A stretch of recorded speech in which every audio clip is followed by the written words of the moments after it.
What if most of the urgency in your life isn't actually real, not fake, not imagined? Just manufactured. Just manufactured. Think about the last time you bought something online. Maybe there was a countdown timer ticking away in the corner of the screen. Only 2 hours left, sale ends tonight. Only 3 items remaining. And suddenly something strange happened. An object you didn't care about 5 minutes ago started feeling important. Necessary, even. The clock wasn't measuring time. It was measuring your anxiety. And once you notice that, you start seeing the same pattern everywhere. In your inbox, on your phone, at work, on social media, even in the way we talk about success. Because modern life isn't just competing for your attention anymore. It's competing for your sense of urgency. And that changes everything. The strange thing is that most people assume urgency comes from reality. A deadline. An emergency. A genuine opportunity that won't last forever. But increasingly, urgency is becoming a product. Something designed. Something engineered. Something sold. Not because it's always necessary, but because urgency changes behavior faster than almost anything else. When human beings feel rushed, we stop evaluating. We start reacting. And that's incredibly valuable if you're trying to sell something. Or build an audience. Or maximize engagement. Or increase productivity. The economy discovered something important a long time ago.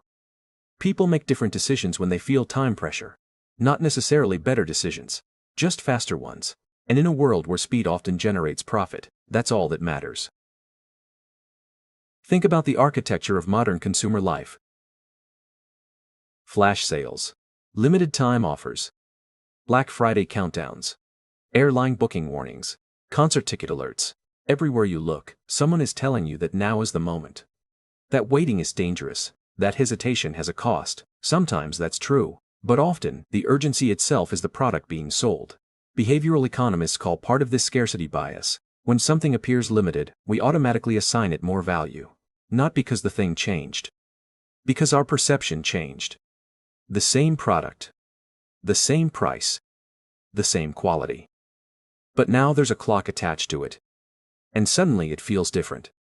Urgency doesn't just alter what we buy, it alters how we think, which is why this extends far beyond shopping. Look at social media. Every platform seems to operate on a constant stream of disappearing relevance. Miss today's trend, miss today's news cycle, miss today's viral moment, and you'll somehow fall behind. The feed never says that directly. It doesn't have to. The design communicates it for them. Everything moves quickly. Everything feels temporary. Everything feels like it matters right now. The result is that many people spend hours chasing information they won't remember next week. Not because the information was valuable. Because it felt urgent. And urgency is emotionally persuasive. Our brains evolved in environments where immediate threats mattered. A rustle in the bushes. A changing weather pattern. A predator nearby. Reacting quickly could keep you alive. The problem is that modern systems can trigger those same psychological mechanisms without any actual danger. Your nervous system doesn't always distinguish between a tiger and an email marked urgent. It simply registers pressure. And pressure changes behavior. This is where things become more personal. Because eventually the urgency machine stops selling products. It starts selling identities.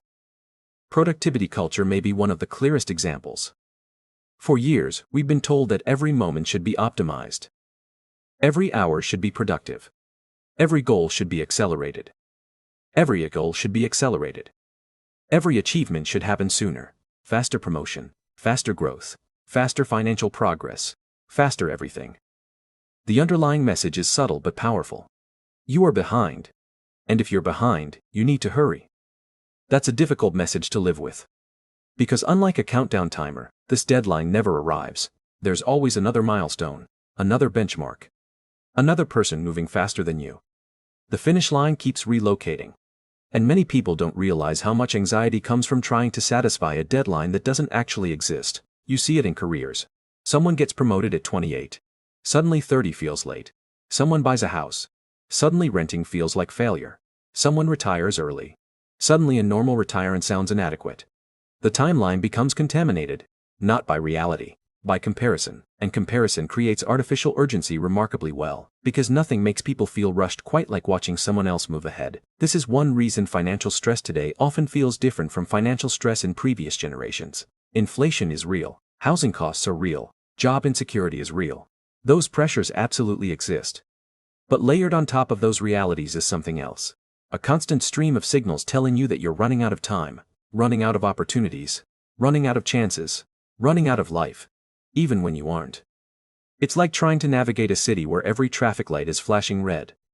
Eventually you stop trusting your own judgment. Everything feels urgent, which means nothing can be prioritized properly. And that's exhausting. Financial exhaustion isn't always caused by lack of money. Sometimes it's caused by living in a permanent state of perceived emergency. Always reacting. Always adjusting. Always catching up. Never arriving.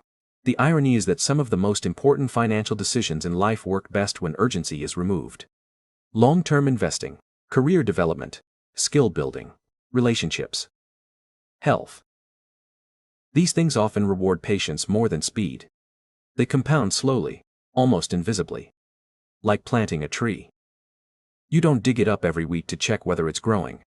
Yet modern systems often encourage exactly that behavior: constant checking, constant reacting, constant monitoring. As if progress only counts when it's immediate. And that's where the deeper realization begins.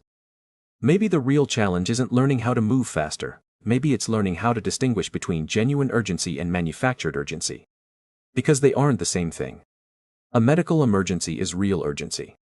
An expiring discount code usually isn't. Losing your job may require immediate action. Missing a social media trend probably doesn't. The skill isn't ignoring urgency altogether. The skill is becoming selective about which urgencies deserve access to your attention. That's harder than it sounds, because attention has become one of the most valuable resources in the modern economy. Every company wants it. Every platform competes for it. Every notification negotiates for it. And urgency is often the currency used to acquire it. Which means awareness becomes incredibly important, not perfection. Awareness. The next time you feel pressure to act immediately, pause long enough to ask a simple question. Is this urgent because reality says it is, or because someone benefits from me feeling rushed? That question alone can change a surprising number of decisions, not all of them. But enough. Enough to create a little space between stimulus and response. Enough to make decisions instead of merely reacting to them. Enough to regain ownership over your attention. Because attention eventually becomes time. And time eventually becomes life. That's what makes this conversation bigger than shopping habits or productivity tricks. It's really about how we experience our days. Whether we spend them responding to every flashing signal around us. Or whether we choose which signals actually matter. The economy of artificial urgency will probably continue growing. There will always be new countdowns, new alerts, new trends, new reasons to feel behind. That's unlikely to change. But your relationship with those signals can change.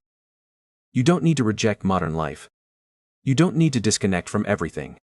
You don't need perfect discipline, you simply need to recognize that not every ticking clock deserves your fear. Because many of the most meaningful things in life were never meant to happen quickly. Trust, mastery, financial stability, confidence, peace of mind. They grow slowly, quietly, often without visible evidence. And maybe that's the most important thing to remember. In a world constantly asking for urgency, patience becomes a form of clarity, not laziness, not complacency.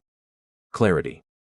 The ability to see which deadlines are real, and which ones were simply designed to make you run. Because once you can tell the difference, something shifts. The clock loses some of its power. The pressure softens. And for the first time in a while, you're no longer reacting to every countdown around you. You're deciding which ones deserve your time. And that might be one of the most valuable financial skills anyone can develop.